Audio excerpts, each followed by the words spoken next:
Pemimpin utama parti dalam Perikatan Nasional PN dilaporkan memasuki Perdana Putra di Putrajaya petang tadi dipercayai bagi menghadiri pertemuan bersama Perdana Menteri Tan Sri Muhyiddin Yassin. Kenderaan yang membawa pemimpin termasuk dari gabungan Parti Sarawak GPS dilihat memasuki Perdana Putra pada jam 4.36 petang. Ini diikuti Presiden MCA Datuk Seri Dr. Wee Ka Siong yang tiba kira-kira jam 4.53 petang.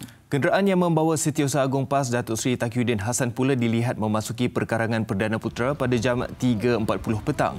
Disusuli Setiausaha Agong PN Datuk Seri Hamzah Zainuddin pada jam 3.47 petang.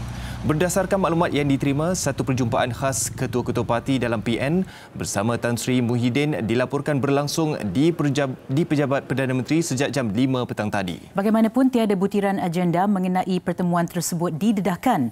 Namun, ia dipercayai mempunyai kaitan dengan perkembangan situasi politik semasa negara.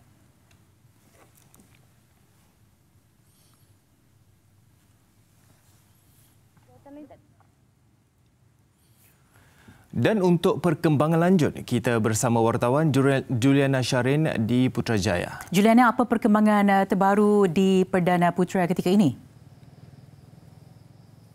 Asrul J, pertemuan yang diadakan Perdana Menteri Tan Sri Muhyiddin Yassin bersama dengan Ketua Parti dalam Perikatan Nasional atau PN petang tadi dipercayai berakhir jam 7 malam tadi.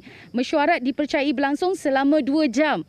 Beberapa pemimpin komponen PN yang dihubungi turut mengesahkan perjumpaan khas di Pejabat Perdana Menteri ini. Walaupun mereka mengesahkan pertemuan ini, namun masing-masing enggan mengulas mengenai agenda yang dipercayai adalah kaitannya dengan perkembangan politik semasa tanah air. Untuk makluman semua, sebelum itu, kelihatan kenderaan yang membawa Setiausaha Agong PAS Datuk Seri Taqiyuddin Hassan yang juga Menteri di Jabatan Perdana Menteri dilihat memasuki Perdana Putra jam 3.40 petang bagi menghadiri perjumpaan khas ini. Selang 7 minit kemudian, kira-kira 3.47, kenderaan yang dipercayai membawa Setiausaha Agong Perikatan Nasional Datuk Seri Hamzah Zainuddin tiba di Perdana Putra ini untuk menghadiri mesyuarat sama. Kenderaan yang membawa Presiden MCA Datuk Seri Wee Ka Siong pula masuk ke Perdana Putra ini 4.50 petang. Itu kenderaan yang kami dapat pastikan menerusi nombor pendaftaran kenderaan. Mungkin juga ada kenderaan lain yang membawa ketua-ketua parti ini tiba lebih awal daripada kami petugas media yang berkampung di kawasan ini jam 3 petang tadi. Menurut sumber turut hadir dalam mesyuarat itu, Ketua Menteri Sarawak yang juga pengerusi gabungan Parti Sarawak GPS, Datuk Patinggi Abang Johari Tun Openg, Presiden Gerakan Datuk Dr. Dominic Lau Ho Chai dan Presiden Parti Solidariti Tanah Airku Star yang juga Timbalan Ketua Menteri Sabah Datuk Seri Jeffrey Kitingan. Itu semua dipercayai turut hadir dalam mesyuarat berkenaan. Malang sekali kebanyakan kenderaan yang masuk ikut pintu utama, pintu A ini dimaklumkan telah pun keluar selepas jam 7 malam tadi menggunakan pintu protokol di sebelah sana. Jadi kami lebih 30 petugas media yang berkampung di sini sejak 3 petang tadi kecewa kerana tidak dapat bertanyakan mengenai perkembangan lanjut pertemuan itu. Sebelum itu, pagi tadi Perdana Menteri dilaporkan menghadap Yang di-Pertuan Agong dan kemudiannya mempengerusikan mesyuarat mingguan Kabinet seperti biasa.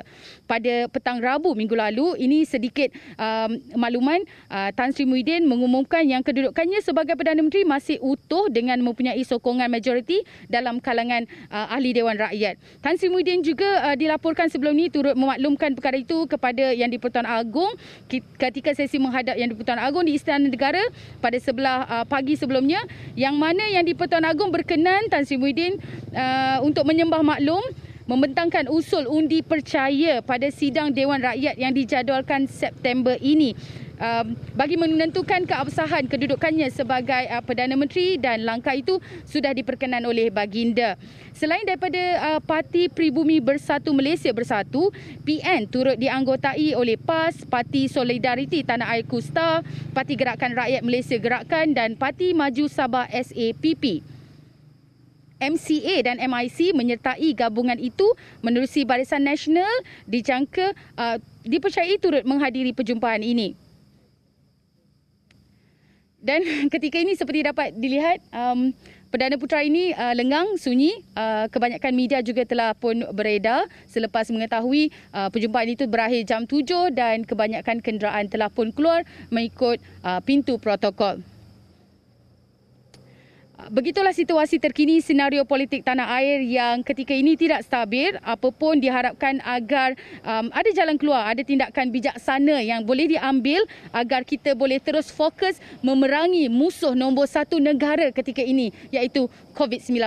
Sekian dahulu laporan dari saya, kembali semula bersama Asrul dan J di Sri Pentas.